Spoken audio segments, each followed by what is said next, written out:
There was also a police car outside the cafeteria entrance, about midway down a long string of connected buildings. I parked behind the cruiser, walked up to its driver's window, and leaned in to kill the emergency lights. I saw no need to rile the tenants unnecessarily, especially just below its only high-security floor. Marshal Smith met me at the cafeteria's double doors. Over his shoulder was a large, well-lit room, in the center of which were several overturned chairs and tables, a scattering of splintered wood littering the floor, and a man lying face down with his hands cuffed behind his back. Far to the rear of the room, a disparate group of silent men and women stood facing us, looking like a late-afternoon crowd waiting for a bus. Pierre Lavoie was circulating among them, pad in hand, taking down names and statements. "Where are the staffers?" I asked Smith, noticing their absence. "It's an anonymous meeting. Staff isn't allowed inside, because it's open to outsiders and residents both. The residents are escorted in, and then the staff waits outside till they're all done." Smith led me farther inside, so I could have a full view of the distant group. I had Pierre begin to the far left to keep things slow, Morgan's over to the right. With that, pure human instinct overrode all his careful planning. He stared directly at Jasper Morgan and began raising his hand to point.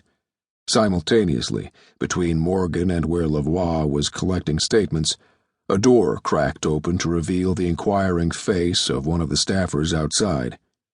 The combination was all Morgan needed. He bolted for the door, wrenched it open, hip-checked the man beyond, and vanished from view. "Oh, Christ," Marshall muttered, realizing his mistake. "Pierre, get him!" he shouted. But Lavoie was already halfway through the door himself. I pointed at the man handcuffed on the floor. "Stay with him and keep this room secure," I told Smith, breaking into a run. "And call for backup."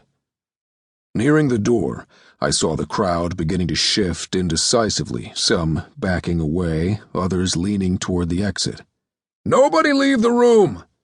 I shouted, and elbowed my way through them, slamming the door behind me.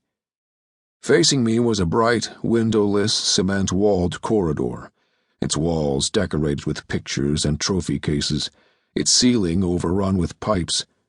The retreat being built on a slight incline, the first-floor cafeteria connected directly to the adjoining building's basement. The corridor was empty, except for the fading echoes of rapid footfalls upon the linoleum floor.